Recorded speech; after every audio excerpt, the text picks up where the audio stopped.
আজকাল কথা বলি না গো, পাথর চোখে কেবল তাকাই, চেপে যাই বুকে টেনে নিয়ে দীর্ঘশ্বাস, স্বভাব সুলভ ভাবে নিজেকে সামলাই।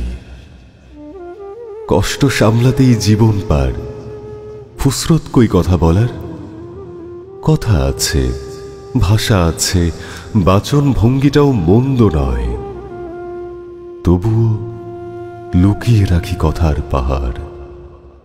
কষ্টের গভীরতার আধিক্যে কৌতূহলটা কম কথা বলার। নিজেকে হালনাগাদ করি কথার হালনাগাদে। কষ্টগুলো যদিও বড্ড সেকেলে, কষ্টের বিনিময় করব, কষ্ট বদলাব, এমন কাউকে পেলে কোনো কালে।